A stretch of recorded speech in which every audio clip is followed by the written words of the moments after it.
계속해서 기획항만경제실소관 질의 답변을 이어가도록 하겠습니다. 김내연 의원님 계속 질의해 주십시오.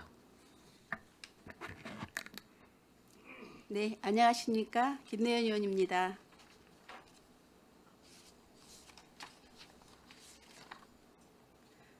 항만수산과에 질의하도록 하겠습니다. 페이지는 3쪽인데요. 평택항 물동량에서 2025년 말 기준으로 자동차 화물 물동량을 전국 1위를 기록하였는데요. 운항 중이나 총해 물량을 보니 2024년도와 2025년도로 이렇게 보니까 조금 감소를 했어요.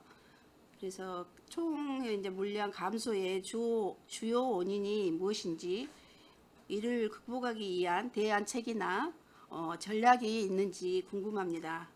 혹시 설명해 줄 수 있으실까요?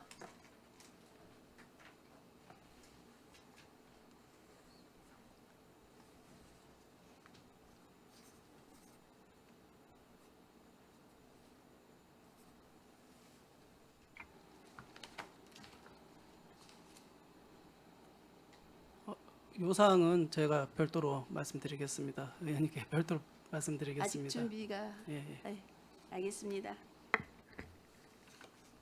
다음은 정책과에 질의하겠습니다. 정책과 보면은 평택시 인구가 총 66만 9,654명으로 되어 있고 애국인 인구가 5만 1,420명으로 되어 있는데요.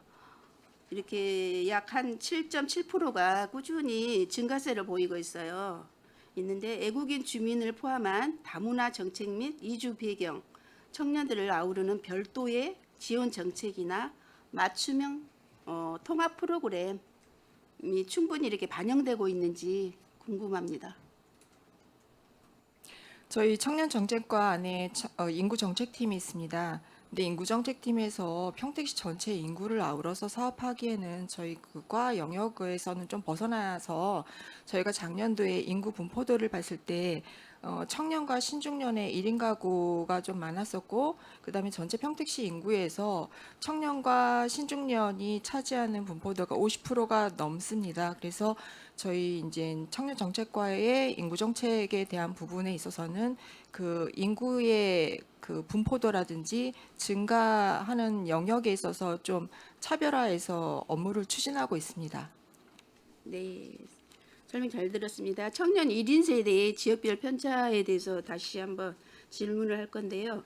청년 1인 세대를 보면은 권역별 현황을 보면서 북부 쪽에는 44.5%와 남부에 39.9% 집중되어 있는데 서부 지역은 15.6%로 상대적으로 비중이 아주 낮게 나타났어요.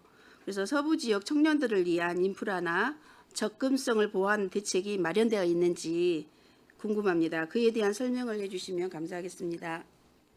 우선은 저희가 전체적으로 청년 인구 분포도를 봤을 때 지금 의원님께서 말씀하셨던 것처럼 남부와 북부에 많이 편중이 되어 있습니다. 그거는 이제 직장하고도 연결이 되어 있다라고 볼 수 있고요. 우선 그 남부는 그 청년 지원 센터가 그 평택역 앞쪽에 그 설립이 되어 있습니다. 그래서 남부권역을 지금 이제 그 남부권역을 주로 이제 담당을 하고 있고, 저희가 이제 북부 지역 같은 경우에는 고덕동에 청년 인구가 가장 많습니다. 그래서 북부 쪽에 청년 지원 센터를 저희가 고덕동 쪽으로 지금 계획을 하고 있습니다. 서부 지역 같은 경우에는 시장님께서도 서부 지역에 별도로 청년 지원 센터를 마련해라 하셨는데, 지금 당장은 저희가 이제 적정한 위치를 지금 보고 있는 상황이고요. 저희가 그 청년들의 그 인구 분포도를 감안해서 프로그램이라든지 이런 거를 좀 차별화하려고 지금 계획하고 있습니다. 네, 설명 잘 들었습니다. 제가 청년 쪽에 관심이 많아서 청년 쪽에 조금 더 질의를 하도록 하겠습니다. 그다음에 이제 청년 지원센터 그 청년 쉼표 예술 공간 있잖아요. 창작 공간. 그런데 보면은 공유 부역 등 다양한 프로그램이 운영 중이라고 있는데 청년 창업 지원센터 장안웃길 56번지에 있는데 창업 공간이 한 10개소가 있고 행정실이 있는데 창업 지원 시설이 공간 활용도와 입주 청년들에 대한 실질적으로 사후 성과 관리 체계가 잘 구축되어 있는지 그게 조금 궁금합니다. 청년 지원 센터하고 청년 창업 지원 센터하고는 조금 다릅니다. 지금 이제 의원님께서 말씀하셨던 부분은 청년 창업 지원 센터의 입주 기업에 대한 부분을 말씀하시는 거죠? 여기 어디 동이더라고요? 국제대학교에 있는 장안웃길, 맞아요. 예예예. 그 청년 창업 지원 센터는 지금 국제대학교에 저희가 시설을 임차해서 운영을 하고 있습니다. 거기 입주하고 있는 기업은 이제 10개의 기업인 거고 저희가 그 입주 기업을 선정위원회를 통해서 입주 기업으로 선정이 되면 1년 동안의 어떤 사업 평가라든지 이런 것을 감안하여서 최장 3년을 그 공간을 이용할 수 있게 되어 있습니다. 근데 지금 이제 그 공간이 사실은 좀 열악한 부분이 없지 않아 있어서 저희가 이전 계획을 좀 검토하고 있고요. 그 원래 창업이라는 것은 이제 7년 동안을 이제 창업이라고 할 수 있는데 저희가 인큐베이팅으로 해서 한 3년 정도가 지금 이제 운영이 되고 있기 때문에 그 이후에 4년 차부터는 그 공간을 필요로 하는 것보다는 이제 사업 그 컨설팅 아니면은 사업 자금 이런 부분에 있어서 더 수요가 많기 때문에 그 부분에 대해서 조금 더 저희가 사업을 확장을 고민하고 있습니다. 제가 이제 대안 제시를 하나 생각을 해봤는데요. 단순 이제 공간 대여나 뭐 입주 지원에 대한 그치지 않고 계속 그 굴비 구름이처럼 같이 이제 대학과 지역 기관들하고 이렇게 멘토링 연계를 하면 좋겠다 이런 생각을 좀 하면서 제안 드리고 싶었어요. 저희가 지금 창업지원센터는 산업진흥원에 위탁을 주고 있습니다. 근데 산업진흥원에서 추진하고 있는 사업이 저희 사업뿐만이 아니라 기업 투자과 그다음에 그 미래기술학교도 같이 하고 있는 부분이 있기 때문에 저희가 지금 현재 이제 시설에 대한 위탁을 하고 있는데 내년부터는 그 사업에 대한 위탁도 좀 더 포함을 해서 효율적으로 운영이 될 수 있도록 하려고 합니다. 이제 뭘 하다 보면은 거기서 일하면은 딱 거기서 끝나버리는 경우들이 좀 많아서 그걸 했으면은 계속 연계해서 이렇게 갔으면 좋겠다 이런 생각을 좀 네, 알겠습니다. 해봤습니다. 그다음에 일자리 경제과에 질문하겠습니다. 사회적 경제기업 현황을 살펴보니 사회적 경제기업이 2023년에는 221개소에서 2026년에는 277개소를 증가하는 추세입니다.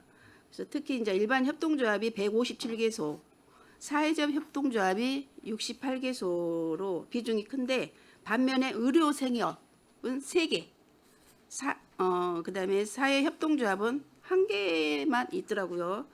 그래서 그 정체된 상태가 어떻게 해서 이렇게 정체되었는지 궁금해서 제가 질의 한번 하겠습니다.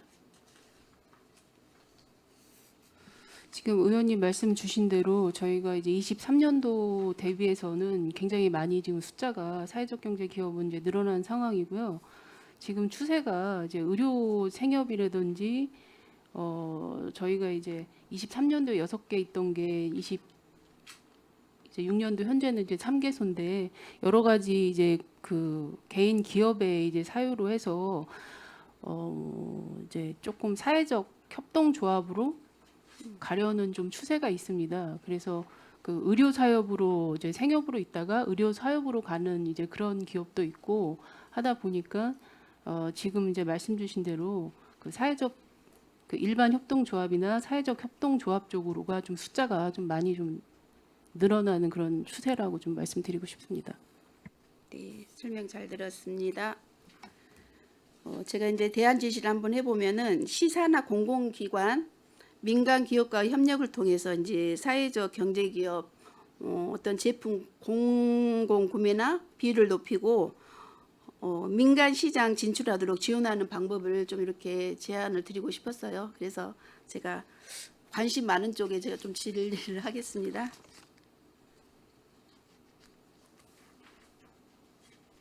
다음은 기획예산과에 질의하겠습니다. 정책 기반 공고화에서 보면은 상하반기 소통 간담회와 타운홀 미팅을 한다는 통합된 수렴된 시민 의견이 실제로 시정에 어떻게 피드백을 되고 있는지 궁금합니다. 아까도 잠깐 말씀을 드렸었는데요. 이제 저희가 내년 하반기에는 읍면동별 시민과회 대화를 진행을 하고 있고요. 그리고 상반기에는 그 각종 단체나 기관들 포함해서 공감 토크를 진행을 하고 있었고요. 그리고 앞으로 이제 저희 시장님께서도 지역에 있는 그 현안 사항이나 주민들 목소리를 집단화된 목소리를 한번 들어보고 같이 고민하는 시간을 가져야 되겠다 그래서 이제 앞으로 이제 타운홀 미팅이라고 하는 거를 좀 진행을 하려고 하는 거고요. 거기서 파생된 이제 대부분이 건의 사항들이세요. 그 건의 사항들은 저희가 이제 실무적인 여건에서 검토를 해서 바로 조치 가능한 사항들은 건의하신 분들한테 개별로 다 말씀을 드리고 있고요. 그리고 어렵고 안 되는 사항들도 전달을 하고 있습니다. 단지 장기성이 소요되는 이러한 것들은 이제 요인들을 구성하고 있는 그 문제들을 해소해야 되기 때문에 그런 것들은 조금 오래 갈 수가 있다. 그 이유는 어떤 것들이다 하면서 안내나 의사소통을 하고 있는 실정입니다. 그래도 어쨌든 그 제안을 했는데 또 듣지 못한 시민들도 좀 많이 있더라고요, 보면은. 그래서 또 한 번도 빠지지 않고 어쨌든 이렇게 대답을 해주신다면 참 좋을 것 같다는 생각을 합니다. 예, 그거는 우리 부서에서 일괄로 다 전달을 하고 있고요. 저희가 매월 그 진행 사항도 별도로 체크를 하고 있습니다. 그래서 안 된 사항, 된 사항 구분을 해가면서 관리 여건도 같이 갖고 있고요. 첨언해서 말씀드렸으면 작년에 이제 하반기 이제 건의 들어왔던 게 700여 건이 있었고 금년 상반기에 있었던 게 한 370여 건. 네. 이런 것들도 다 관리를 하고 있습니다. 하여튼 의견 주신 사항 더 열심히 관리해서 건의나 제언하신 분들이 그 뜻을 되새김할 수 있는 그런 여건은 충분히 갖도록 하겠습니다. 이제 시민들은 하나하나를 되게 소중하게 생각하고 말씀들 주시잖아요. 그래도 우리도 이제 책임감 있게 시와 의원님도 다 같이 어떤 이야기가 됐든지 간에 답은 줘야 되겠다. 이제 이런 생각을 저도 많이 하고 있습니다. 네, 감사합니다. 네. 다음은 재정 정책에 대해서 제가 질문을 하나 하고 싶은데요. 보면은 2027년, 2031년 중기 재정 계획에 대해서 관련돼서 질문을 드리도록 하겠습니다. 수입 예측을 내주려 하겠다고 하셨는데 최근 경제 불확실성이 큰 상황에서 과거에 자체 수입이나 국가 재정 운용 계획이 외에 예상치보다는 세수 결손이나 경기 침체에 대응할 수 있는 구체적인 보완 지표나 대책이 마련돼 있는지 되게 그게 궁금했어요. 이게 글이 좀 작게 있어서 그것들을 좀 설명을 듣고 싶네요. 네, 말씀드리겠습니다. 아까도 이제 잠깐 언급드렸던 사항인데요. 저희가 이제 중기를 전망하기 위해서는 제일 중요한 게 수입 예측을 어떻게 할 것이냐 하는 게 진짜로 제일 중요한 사항 같습니다. 그 저희가 일상적으로 재원으로 쓸 수 있는 뭐 지방세나 세유 수입 이런 자체 재원은 저희가 아까 이제 세정 파트에서 잠깐 말씀드렸지만 보유세하고 관련된 사항들은 예측이 많이 되고 있습니다. 그리고 아까도 이제 잠깐 말씀드렸지만 국가재정 운영계획의 이제 회의가 이제 설정이 되면 교부세나 국도비 같은 이전 재원을 어떻게 몇 프로 정도 반영을 할 것이다 하는 게 이제 통보가 올 거거든요. 이제 그 이외의 게 뭐 내부 거래나 보존 수입 이런 요인들이 있는데 아까도 잠깐 삼성 관련해서 말씀을 드렸지만 그 지방소득세 같은 경우는 사실 저희가 중기에 담는다고 하더라도 그대로 안 되는 경우가 참 많습니다. 그래서 이 예측성을 가지고 실현성까지 확장해서 판단하기에는 어려움도 있습니다. 단지 저희가 할 수 있는 여지나 여건들은 기존의 5년 평균 이제 예산 규모에서 세입 여건에서 파생할 수 있는 걸 이제 아까도 오전에 그 삼성 측하고 뭐 1년에 2번, 3번 간담회를 하고 그 재원에 대한 여건을 파악한다고 말씀을 주셨지만 저희는 그 자료를 인용을 해서 이제 연도별 여건들을 설정을 하고 있습니다. 뭐 이종원 의원님께서 말씀하신 것처럼 저희가 이제 예산 편성이 목적이 아니고 예산 편성을 목적으로 하는 사전성으로 중기를 담아서 중기에서 그 절차적인 여건 또 투심에서의 절차적인 여건 이런 게 확보가 돼야만 예산 편성 여건까지도 확대할 계획으로 있습니다. 따라서 저희들이 지방 그 중기에 관한 것들은 매년 다를 수 있지만 설정되는 내용 영역 내에서는 명확성을 가지고 할 수 있도록 더 노력을 하겠다는 말씀을 드리겠습니다. 네, 설명 잘 들었습니다.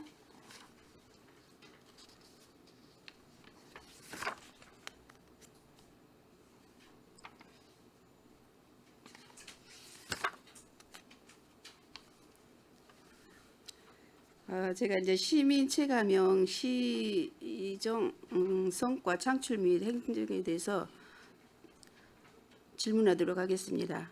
대평가 시군 종합평가에서 경기도가 31개 시군을 대상으로 해서 총 11개 지표를 평가를 하는 만큼 현재 하반기에 7, 8월 시군 종합평가 중간평가의 시점에서 부진하다는 우려되는 지표가 있는지, 그리고 부서별 실적 재고를 위한 대책이 마련되어 있는지 질문합니다. 네, 말씀드리겠습니다. 우선 아까 위원장님께서도 잠깐 말씀을 주셨던 사항인데요. 네. 이게 이제 정부합동 평가를 하게 되면 도정지표나 국정지표 사항에서 파생될 수 있는 지표들을 평가를 하는 사항입니다. 저희가 작년 실적을 금년에 평가 지금 거의 결과는 나와 있는데 111개 지표 중에서 107개 지표는 S등급을 다 받았습니다. 근데 4개 지표는 이제 한 부서의 단일 사무가 아니고 이제 이 부서 저 부서 연관된 게 어떤 실적으로 표현이 돼야 되는 그러한 게 있는데 이게 추진 진행이 어렵다 보니까 배점이 좀 높습니다. 그래서 저희가 지금 작년 실적을 갖고 금년 평가한 게 저희가 아직 이제 확정된 수치는 아닌데 경기도 내에서 3급으로 있는 1그룹 내에서 저희가 8등 정도 할 거를 예상을 하고 있습니다. 근데 아까도 말씀드렸지만 이 법을 개정하거나 그 좋은 창안 제안 이런 것들이 몇 건 이상 이렇게 돼야 되는데 저희가 예를 들어서 작년 실적으로 10개를 내서 거기서 몇 건 이상이 도에서 채택이 돼야 되는데 그 채택이 제가 알기로 2개인가로 된 걸로 알고 있습니다. 근데 저희 직원들이 노력을 다 한다고 하지만 뭐 한 개 정도 틀림없이 있거든요. 하여튼 더 분발하겠다는 말씀을 드리고요. 그리고 이제 각 부서에서 참여할 수 있는 걸 좀 참여 여건을 좀 확대하고 참여를 독려할 수 있게 뭐 인사가점이나 또는 뭐 특별휴가나 아니면 이제 금전적인 여건이 됐든 이런 영역을 지속적으로 교육도 하고 홍보도 하고 하면서 더 많은 영역을 좀 찾기 위해서 노력도 하고 있다는 말씀 드리겠습니다. 네, 감사합니다.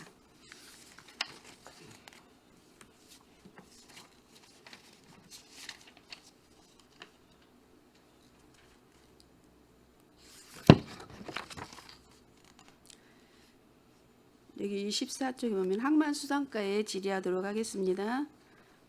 그냥 가볍게 질문하겠습니다. 평택항 국외 설명회 추진과 관련하여서 구체적인 목표, 국가와 도시와 이를 통해서 실질적으로 협의 중인 선사나 화주가 있는지 진행 상황에서 어떻게 되고 있는지 궁금합니다. 네, 말씀드리겠습니다.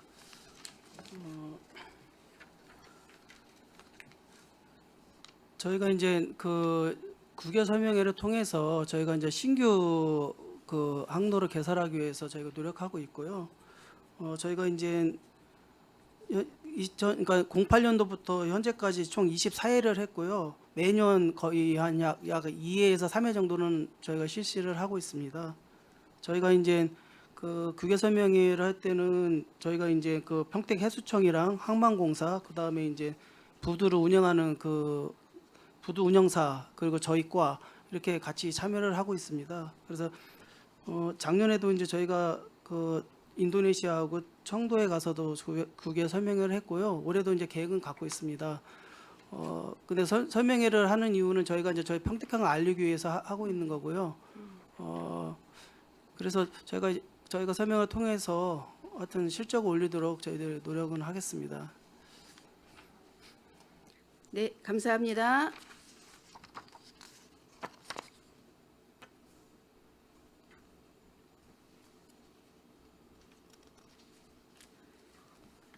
평택항 신수시설 조성에 대해서 질문하도록 하겠습니다. 아까도 말씀들을 하셨는데 평택항 해양안전 체험관 조성 사업 기간이 연장 관련에 대해서 질문하도록 하겠습니다. 질문 내용 평택항 해양안전 체험관 조성 사업의 당초 사업까지 연장된 사유와 2025년 7월부터 사업계획 재정비, 사업 부지 검토, 방수계획 수립, 인허가 등을 이유로 공사가 중지된 구체적인 경위에 대해서 답변을 듣고 싶습니다. 예, 답변 드리겠습니다. 그러니까 평택함을 저희가 이제 그 진해 해군에서 그때 2000년도 경에 저희 평택으로 이제 운반해 왔습니다. 그 과정에서 이제 저희가 그 임시 거치를 했고요. 임시 거치를 하고 이제 저희가 그 이후에 민간 사업자 공모를 통해서 민간 사업자하고 협약을 맺게 됩니다.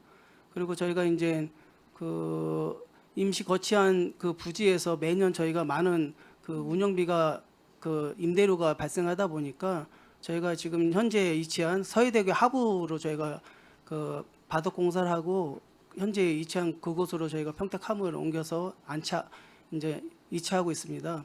다만 저희가 이제 그러다 보니까 이제 평택함이 오래되다 보니까 저희가 비가 많이 오면은 저희가 누수가 나서 평택함은 이제 누수 공사를 또 하게 되고 그 다음에 이제 저희가 그 내부 시설을 저희가 이제 개조를 해서 그 해양 안전 체험관을 운영을 해야 되는데요. 그러기 위해서 저희가 이제 1층부터 6층까지 저희가 이제 각 실별로 저희가 계획을 갖고 있습니다. 예를 들어서 이제 뭐 4층에는 재난안전체험관 교육장을 만들고 1층에는 그 인명구조, 뭐 수상구조 그런 수영을 할 수 있는 체험관, 뭐 해군 홍보관 그런 거를 만들다 보면은 각 실별로 제가 또 인허가를 맡아야 됩니다. 근데 일반 건물이 아니고 배 안을 이제 저희가 이렇게 만들다 보니까 인허가하는 과정도 굉장히 오래 걸렸습니다. 그리고 또한 이제 최근 얼마 전에 저희가 이제 다 아다시피 이제 감사를 받으면서 저희가 이제 사업비 증액 부분에 대해서 늘어난 사유가 왜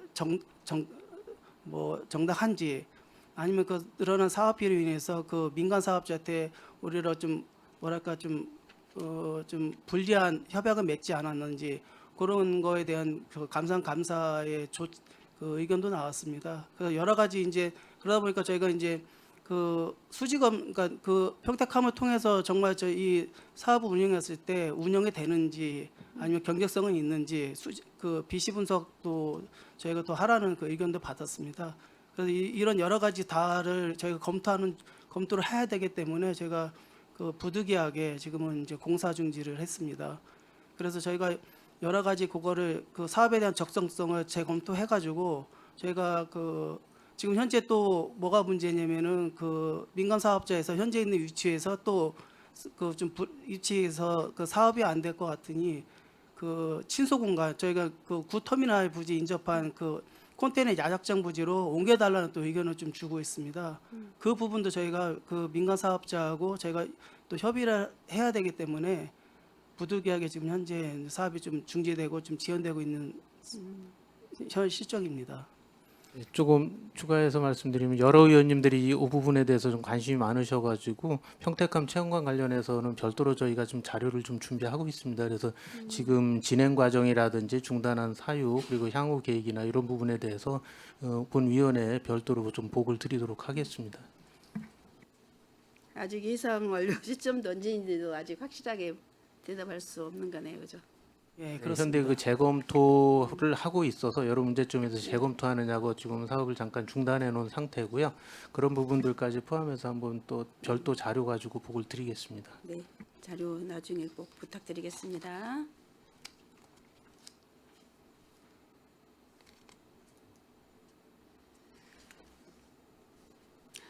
수산업 기반 조성에 대해서 제가 질의하도록 하겠습니다.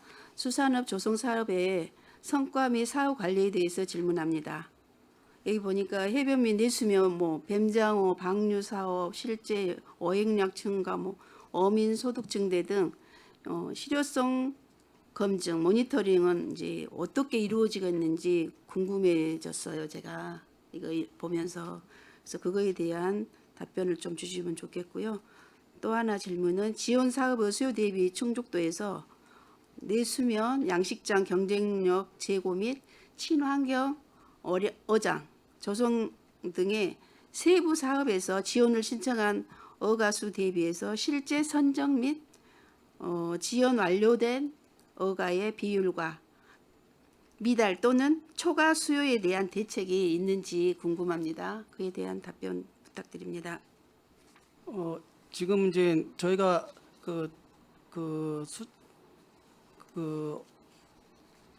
넙치라든지 조피블락을 저희가 이제 여기 그 사업 설명서에 있는 것처럼 저희가 7월, 8월에 방류를 했고요. 이제 마리수가 많다 보니까 저희가 그거는 이제 저희가 확인을, 그러니까 저희가 여러 번에 걸쳐서 저희가 방류를 하는데, 방류할 때 저희가 무게를 달아서 저희가 측정을 합니다. 나갈 때마다 그때. 근데 이제 정확하게 몇만 마리를 우리 눈으로 확인할 수 없고요. 무게를 달아서 어림수입니다. 어림수로 해서 이렇게 방류를 하고, 이거는 저희가 이제 조달을 통해서 계약을 하고 있습니다. 그리고 이제 의원님께서 말씀하신 그 지원 사업은 저희가 매 연말에 저희가 이제 공고를 통해서 지원을 사업 신청하는 분들을 통해서 저희가 기준에 의해서 저희가 선정을 하고 있고요. 이건 자부담이 다 50% 자부담이 있는 사업입니다. 그러다 보니까 이제 지원을 많은 분들이 하지 않고요. 대부분이 그 지원하고 있는 그 어가수 그 물량에 거의 맞춰서 들어옵니다. 그래서 거의 지원을 받고 있다고 말씀드립니다. 네, 설명 감사합니다.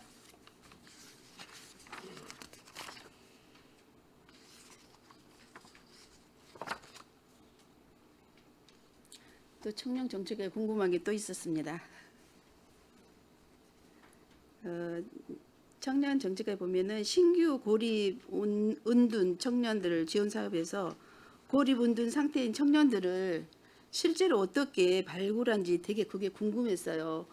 밖에 나오지 않고 은둔에 집안에 있는데 그 청년들을 어떻게 밖으로 이렇게 데리고 나오는 건지 그런 것들이 궁금했습니다. 좀 설명 부탁드리겠습니다. 우선은 그 발굴이라는 것이 가장 어렵습니다. 그 발굴이 되면 지원의 네트워크는 다 구성이 되어 있거든요. 경기도에서도 이 사업을 하면서 또 정부에서도 초창기 하면서 가장 어려웠던 부분이 발굴 부분이기 때문에 저희도 그 부분을 많이 고민을 했고, 그래서 저희가 이제 홍보 사업을 하면서 QR 코드를 통해서 이 질문에 응해준 그 청년들에 대해서 쿠폰을 주는 그런 형식으로 해서 저희가 발굴을 시작을 했습니다. 그래서 이제 처음에 그 QR 코드를 통해 들어와서 본인들의 그 우울 척도라든지 이런 거를 이제 거기에 답변을 했을 때 저희가 그걸 점수화할 수 있는 지표로 인해서 그 대상자를 20명을 선정을 해서 지금 저희가 시범적으로 사업을 추진하고 있습니다. 제가 이제 대안 지시를 하나 해드리고 싶은 것은 외부 활동이 이제 극도로 그 어려운 청년들이 있잖아요. 그래서 그 대상자들을 위해서 이제 초기에는 한번 찾아가는 방문 상담이나 온라인 비대면 이렇게 채널을 활성화하고 또 점진적으로 집단 프로그램 외부 체험으로 연계하는 단계별 로드맵을 이렇게 마련하면 어떨까 이제 이런 생각을 해봤습니다. 저희가 일단 지금 그 사업을 추진하고 있습니다. 하고 있나요? 네네. 네, 다행입니다. 감사합니다. 네.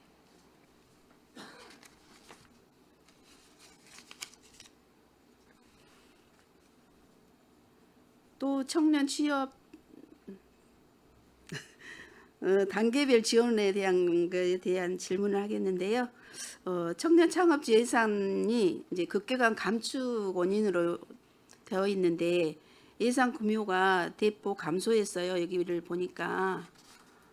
그래서 전체 창업 지원 이제 사업 수와 예산이 줄어들었는데 구체적인 배경은 무엇인지와 청년 정책에서 창업 비중이나 지원 원인이 축소된 정책적 방향성이나 구조적 원인이 있는지 궁금합니다.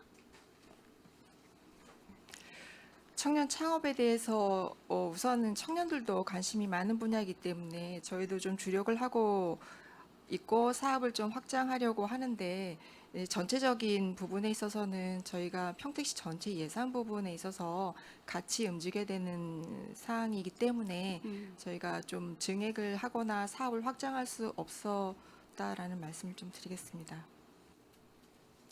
일단은 청년들이 일자리가 있고 청년들이 뭔가를 배우면은 또 창업을 할 수 있고 이렇게 이제 어른이 되어가면서 이렇게 해야 되는데 청년들이 보니까 일단은 배우면 하는데 그걸 가지고 일자리까지 찾아가기가 되게 어려운 것 같아요. 좀 상황을 보니. 그래서 우리 어른들이 좀 더 신경 쓰고 이렇게 지금 하시는 데서도 우리 위원님들께서도 많은 신경을 써주셔야 될 것 같아요. 우리 청년들이 조금 더 좋은 직장도 가질 수 있는 것도 제시해주고 이런 방법을 저희 함께 같이 찾아갔으면 좋겠습니다. 그리고 또 하나 제시를 드리고 싶은 거는 창업 지원 이제 예산이 대폭 감소 있잖아요. 그래서 이제 그 상황을 보완하기 위해서는 시 자체에 예산 의존도를 조금 낮추고 중앙부처에서 조금 더 우리가 신경 써가지고 공모사업 연계를 확대하는 방향을 검토할 필요가 있지 않을까 이런 생각을 했습니다. 저희 공모 사업 있으면 열심히 지원하도록 하겠습니다. 네, 청년들이 좀 잘 사는 나라가 잘 사는 시가 되도록 해주셨으면 감사하겠습니다. 다음은 일자리 경제과에 질의하겠습니다. 제가 이제 보니까 소상공인 골목 상권에 대해서 지역 화폐 재원 확보와 관련해서 질문하겠습니다. 국비 지원 변동 등 재정 여건이 불확실한 상황에서 2,000억 규모의 발행 목표를 달성하기 위한 시비, 지자체, 재원 부담을 이렇게 과중하지 않는지 장기적인 재원 안정성 확보 대책이 있는지 궁금합니다. 저희가 이제 지역 카페는 기존에 이제 도비 사업하고 국비 사업하고 두 가지로 좀 그 보조를 받아서 하는 사업이었고요. 지금 현재는 이제 국비 보조 사업으로 해서 그 국비의 비중을 조금 그 보조 비율이 조금 높아진 상황입니다. 그래서 올해도 지금 저희가 본 예산은 지금 112억이 지금 편성이 됐는데 지금 넷이 내려온 거는 현재 이제 151억입니다. 그래서 추경에 요거를 더 반영하고 또 저희 자체적으로 이제 지금 현재 이제 인센티브가 매월 8%씩 주고 있는데요. 명절 때는 이제 10%씩 지원하고 있습니다. 그래서 요거 추가 2%에 대한 것만 저희가 이제 12로 조금 더 확보를 해서 그렇게 되면 한 8억 정도가 되는데 161억 이제 3회 추경에 편성하는 것으로 그렇게 지금 계획을 잡고 있습니다. 네, 감사합니다. 다음은 전통시장 환경 개선에 대해서 질의하도록 할 건데요. 아까 위원님께서도 말씀하셨는데 어제 그저께 서정리 시장 이렇게 행사에 방문을 했는데 과장님도 오셨잖아요. 근데 이제 시장 골목을 도는데 메인 골목에는 아까 말씀하셨듯이 쿨링포크 이거를 해서 그 상인들이 너무 행복해하세요. 이렇게 골목 마트는 아니지만 에어컨도 없지만 그래도 이렇게 천장에서 내려온 걸 보고 너무 행복해하시고 갈 때마다 너무 좋다, 너무 잘해주셨다, 막 칭찬들을 많이 하세요. 근데 이제 어제 그저께 가보니 이쪽에서는 됐는데 이제 이쪽에는 없어요. 그러다 보니까 이거는 다 끝난 건가요? 아니면은 더 이렇게 확보를 해서 더 해줄 수 있는지 그거를 계속 묻더라고요. 그래서 제가 일단은 확인하고 말씀드리겠습니다 했어요. 그래서 이거를 더 할 수 있는지 추가로 더 신청해서 해줄 수 있는지 그거를 좀 답변을 듣고 싶네요. 저희가 이제 서정리 시장에 클링포구 사업을 특조금 이제 2억을 받아서 이번에 38대를 이제 예, 설치를 했고요. 네, 아까 말씀하신 대로 이제 메인 거리는 조금 이게 촘촘하게 좀 워낙 거기는 조금 넓고 구간이 길기 때문에 그쪽이 좀 많이 설치가 돼 있고 그다음에 사이사이 길은 사실은 이제 그 만족할 만한 이제 그 대수가 설치가 되지는 않은 상황입니다. 사실은 그래서 저희도 지금 현재 이제 예산에 맞춰서 설치를 하긴 했으나 이거는 이제 그 상인분들 의견도 들어보고 한번 효과를 더 본 다음에 저희가 예산을 추가로라도 좀 확보해서 가능하다면 네, 검토를 좀 해보도록 하겠습니다. 네, 그 시장 회장님께서 꼭 몇 대를 더 해야 된다 이렇게 하시더라고요. 이게 한 대에 얼마 정도 한가요? 350만 원 정도 합니다. 많이 비싸네요. 좀 신경 써가지고 이렇게 시장에 골목 상인들이 좀 행복한 그 시간들 보냈으면 좋겠다 이런 생각으로 한 번 더 말씀드렸습니다.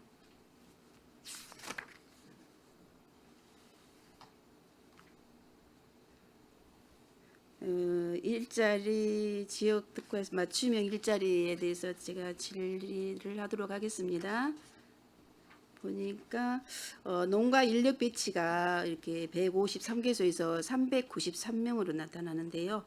소규모 농가나 일시적 성수기에 인력이 집중적으로 부족할 때는 추가로 대응할 수 있는 단기 공공형 계절 근로자 운영 체계가 어떻게 마련되어 있는지 궁금합니다. 지금 현재 저희 시에서는 공공용은 하고 있지 않습니다. 그래서 실질적으로 이제 농가에서 그런 이제 좀 요구 사항이 좀 많이 있는 걸로 저희도 파악은 하고 있고요. 지금 현재 뭐 인근에서 하고 있는 뭐 화성이라든지 안성은 아마 공공용 농협하고 해서 지금 하는 걸로 저희가 알고 있는데 이 부분도 저희도 좀 추진을 좀 할 수 있도록 지역 농협이나 이런 데 쪽으로 적극적으로 한번 의견을 좀 조율을 해보고 향후 또 저희가 이렇게 공공용으로도 좀 갈 수 있는 부분을 좀 많이 검토를 하겠습니다. 네, 되게 이제 시골에서는 이런 부분들이 많이 필요한 것 같아요. 시골에 다니다 보니까. 그래서 이제 외국인들도 이제 이렇게 보면은 계절 근로자들이 있는 것 같아요, 보니. 그래서 고용주 간에 이제 언어 소통 문제 뭐 이런 것도 있는 것 같고, 그래서 그런 것들에 대한 갈등 예방을 하기 위해서 지자체에서 교육에 이제 실효성 있는 이렇게 고충 상담이라든가 그런 부분들을 어떻게 모니터링 제도를 통해서 할 수 있는지 그것도 조금 질문하고 싶었어요. 저희가 진짜 아까 이제 말씀드린 대로 우리 이정원 위원님께서도 말씀하셨는데 외국인 근로자 이제 지원센터를 통해서 좀 외국인 계절 근로자 배치도 하고 그다음에 여러 가지 이런 문제가 있었을 때 뭐 상담도 하고 또 교육도 하고 이런 지금 활동을 하고 있습니다. 그래서 앞으로 좀 이런 것들이 더 실질적으로 농민들한테 도움이 되기 위해서는 아까 말씀 주신 것 같이 조금 인력을 조금 더 확보를 해서 더 촘촘하게 좀 지원이 나갈 수 있도록 그렇게 노력하겠습니다.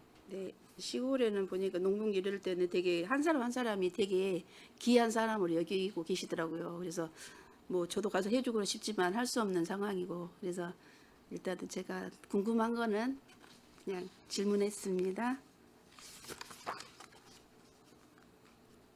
진이천 이제 유원지에 대해서 제가 되게 궁금한 게 많았어요. 근데 항상 이제 지역에서 죄송합니다. 그러면 여기까지 제가 준비한 거는 마치도록 하겠습니다. 김내연 의원님 수고하셨습니다. 준비 많이 하셨네요. 수고하셨습니다. 더 추가로 질의하실 의원님 계십니까? 네, 이학섭 의원님 질의해 주십시오.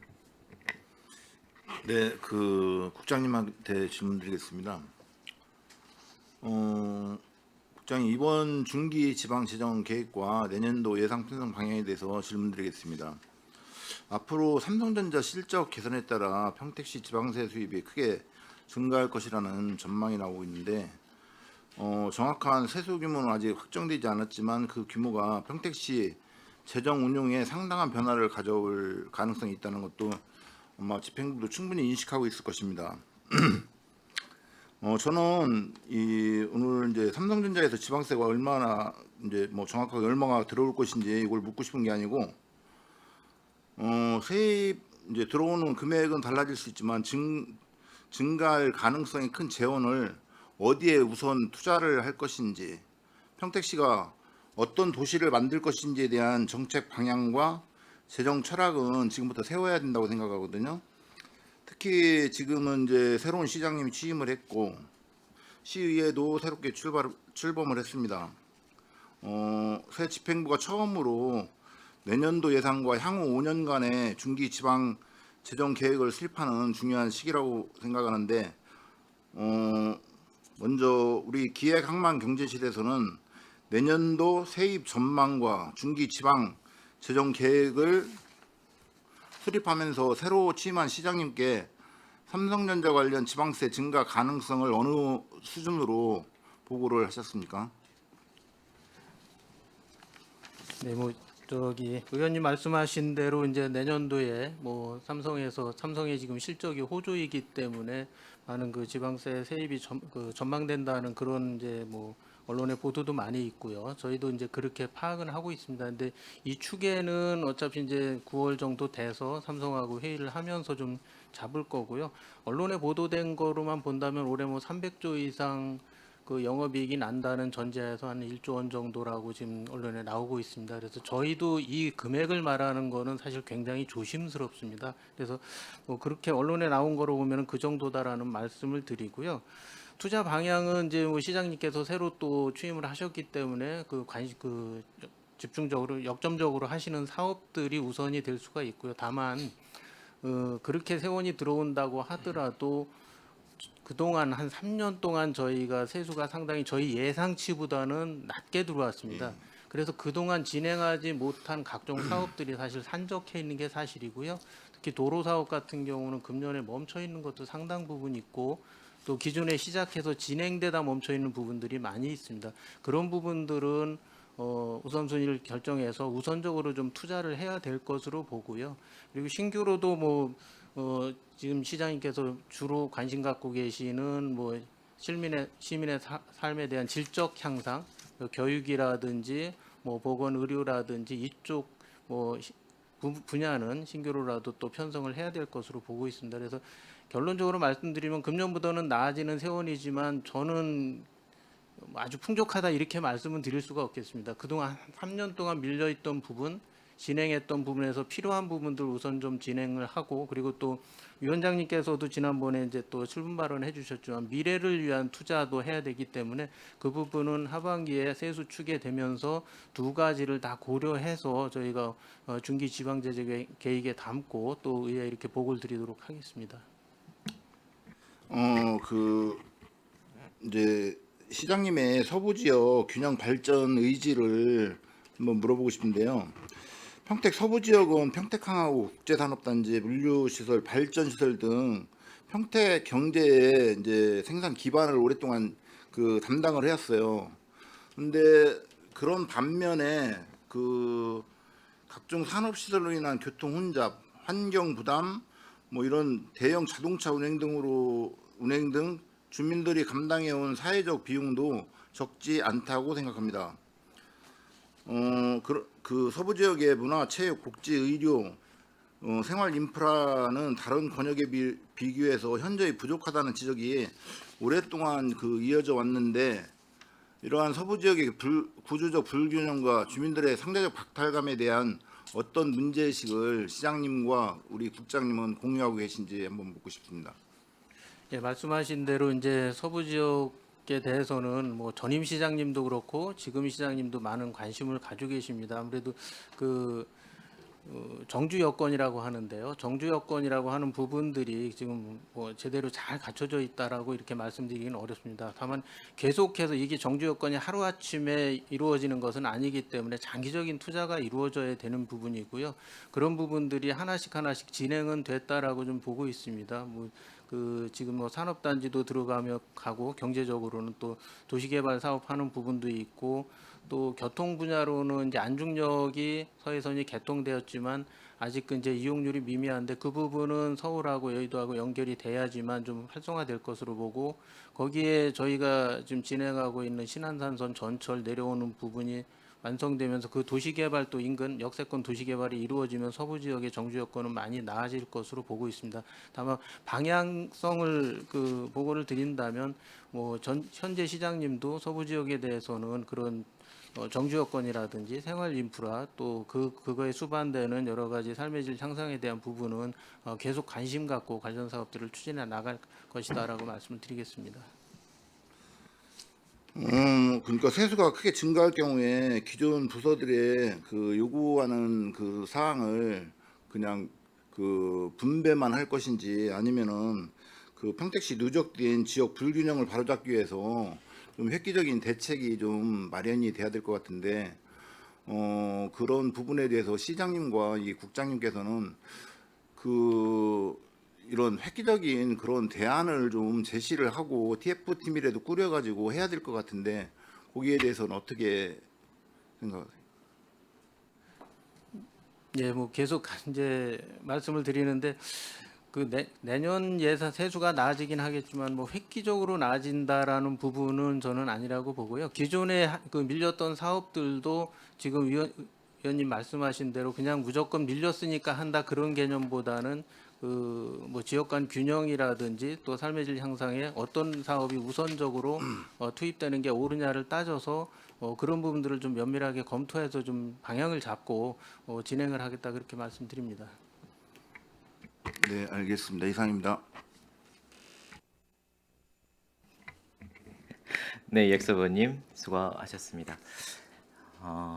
저도 몇 가지만 여쭤볼게요. 이 추미애 지사님께서 공동세원화 관련돼서 말씀을 하시다가 투자 회사와 투자 펀드로 방향을 전환하신 것으로 저희가 좀 이해를 했었는데 최근 기사에 따르면 24일 날 기재부 장관님을 뵈서 다시 공동세원화의 필요성에 대해서 적극적으로 피력을 하신 것 같습니다. 그래서 이 부분에 대한 시의 입장이 좀 정리된 것이 있는지, 그냥 공동세원화 이거 세법 바꿔야 돼서 어려울 거예요 라고 그냥 덮고 가실 건지, 입장 정리 아직 안 되시고 그냥 지켜보고 계시는 상황인 거죠?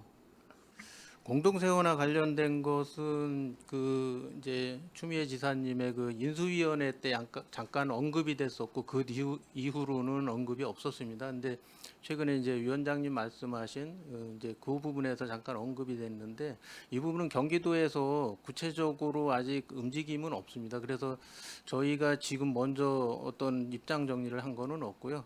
그다음에 이제 뭐 알고 계신 경기미래투자공사 관련된 거는 이미 TF가 꾸려져서 거기서 이제 움직임이 있고 해서 그 부분에 저희가 좀 집중을 하고 있다는 말씀드립니다. 다만 공동세원화 부분은 만약에 그게 구체화된다 그러면 지역에 이제 여러 그 또 지역구 의원님들이나 국회의원님들 또 정치권하고도 지속적으로 소통하면서 저희가 같이 대응 방안을 모색해야 될 거라고 좀 생각합니다.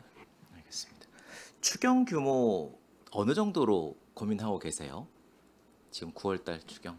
지금 추경은 개략적인 숫자로 말씀을 드리면 예산 규모는 한 1,400억 정도 됩니다. 근데 여기에 이제 특조금이라든지 국도비 매칭이라든지 이런 부분들이 다 포함이 돼 있기 때문에 실제 가용할 수 있는 재원은 정확하진 않습니다. 한 700억 정도로 보고 있습니다. 다만 거기에 또 필수적으로 지출해야 되는 부분, 뭐 폐기물 처리비라든지 유가보조금이라든지 이런 부분들을 제외하고 나면은 이번에도 예산 편성하는 데는 좀 상당히 타이트하게 좀 편성을 하고 있다 그렇게 말씀드립니다. 예년 추경에 비해서 비슷한 정도입니까, 과장님?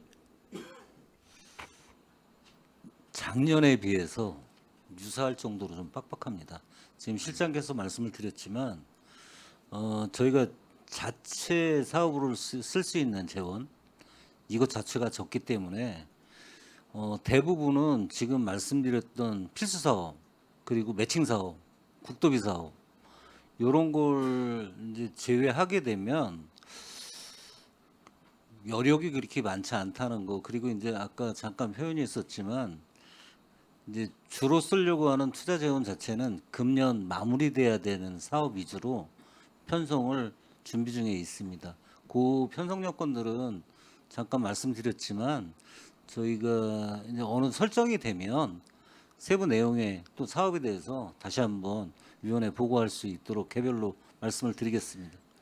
알겠습니다. 여러 의원님들께서 말씀 주셨던 것 같은데요. 지금 책자를 보면 다양한 분석을 통해 수입 예측 내시로 하겠다라고 적어 주셨어요. 그래서 이게 어떻게 내시로 할 거냐라고 자꾸 여쭤보시는 것 같은데, 그럼 뭐 이런 걸 참조할 거예요라고 적어 주셨던 게 이제 과거 수입, 국가재정 계획, 경제지표 확인 이런 것 같습니다. 근데 이제 이건 이제 뭐 매년 해왔던 지표들 참고했던 지표들인 것 같고 조금 더 내시로 하려면 이제 대기업 영업이익이나 이런 변동성이 큰 도시이다 보니까 이제 미시적 데이터나 로컬 지표들이 좀 추가가 돼야 평택시의 세수는 좀 더 정확하게 추계가 될 것 같은데 이제 뭐 예산과장님이 답변을 주시는 게 맞을 건지 세종과장이 답변을 주실 게 맞을 건지 모르겠지만 이러한 그 조금 더 구체적인 데이터들이 포함된 로직을 만들어야 되는 거 아닌가 싶은데 고민이 좀 있으십니까? 그러니까는 유독 그 문구가 되게 거창하게 보여서 다양한 방법이 무엇이 있으신 것 같이 첫 문장부터 이렇게 나와서 여쭤보는 거예요. 저희가 이제 이 재원 여건이라고 하는 거는 현실성이거든요. 근데 이제 아까도 잠깐 표현드렸지만 우리 세정부서 내에서 표현되는 걸 수시로 좀 많이 반복을 하고 있습니다. 뭐 예를 들어서 작년 하반기에 뭐 43조 영업이 났다. 그럼 얼마나 예측 가능하냐. 계속 좀 협의를 해달라 요청을 드리거든요. 그리고 또 하나는 저희가 이제 아까도 그런 표현 제가 잠깐 드렸지만 예산을 편성하기 위한 중기가 아니고 예측을 필요로 할 중기를 만들어가는 게 저희가 예산 이제 부서에서 들어오더라도 투심이나 절차 이행이 안 되면 예산을 받지 않습니다. 그렇게 안 하면 편성된 예산 자체가 고사되는 경우가 많더라고요. 그래서 그런 여건들은 저희가 좀 할 거고요.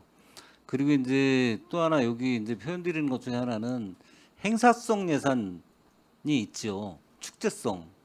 이게 뭐 읍면동에서 공이 똑같이 하는 것도 있고 단체에서 하는 것도 있고 한데 이런 사후성 평가를 좀 해보려고 합니다.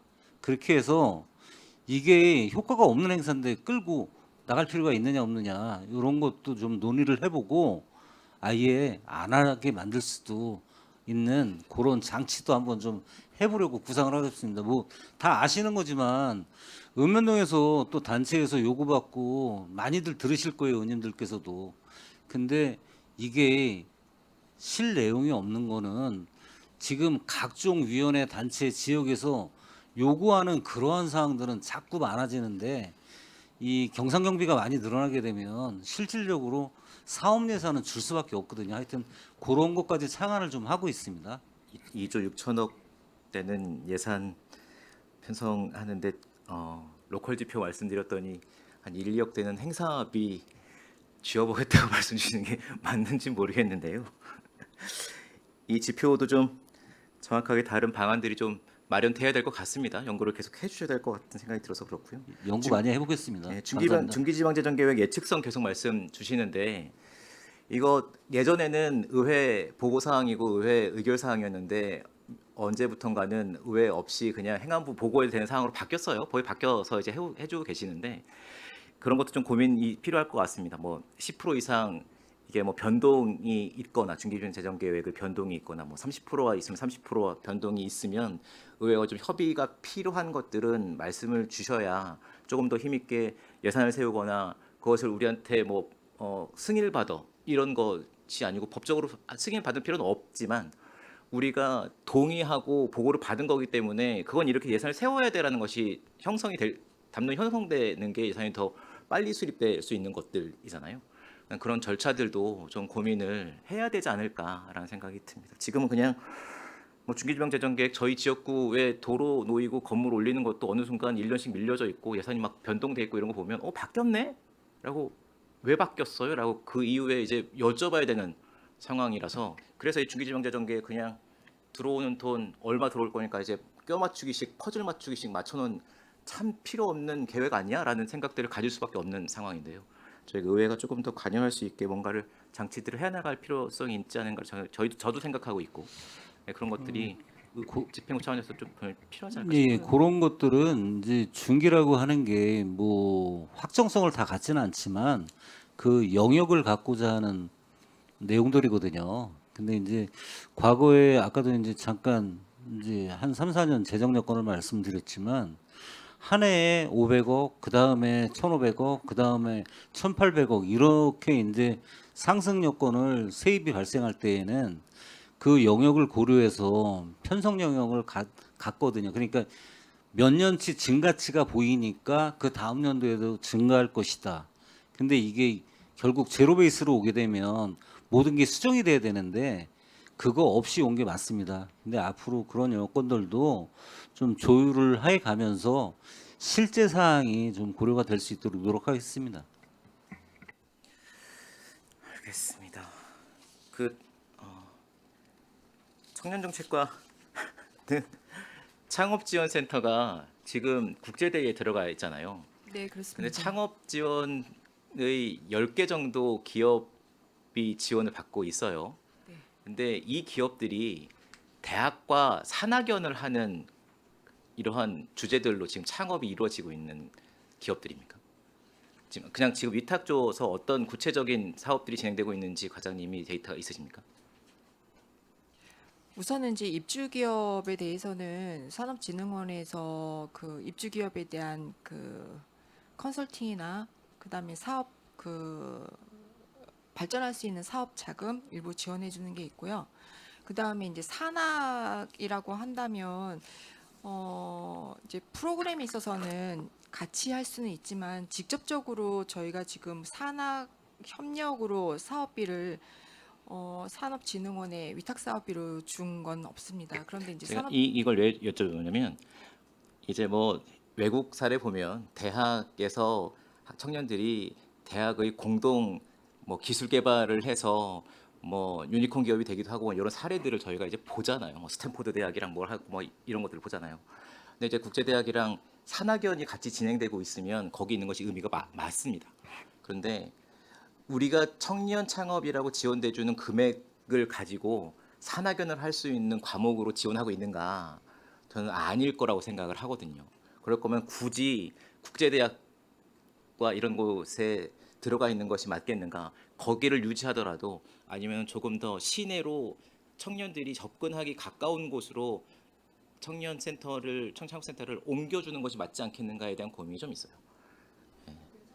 위원장님께서 말씀하신 부분 저희가 작년부터 고민을 해서 지금 이전 계획을 하고 있습니다. 우선은 이제 청년들이 어려워하는 부분이 국제대학교에 이제 접근성이 좀 어렵다라는 부분이 있었고, 그다음에 거기가 실이 다 분리가 되어 있기 때문에 통합적으로 어떤 커뮤니티의 공간이 마련되어 있지가 않아서 그런 부분들도 좀 저희가 고려를 해서 지금 이전 계획을 하고 있습니다. 세부적인 거는 따로 보고 드리겠습니다. 그리고 마지막으로 요거는 총무과랑 다시 논의하긴 할 건데요.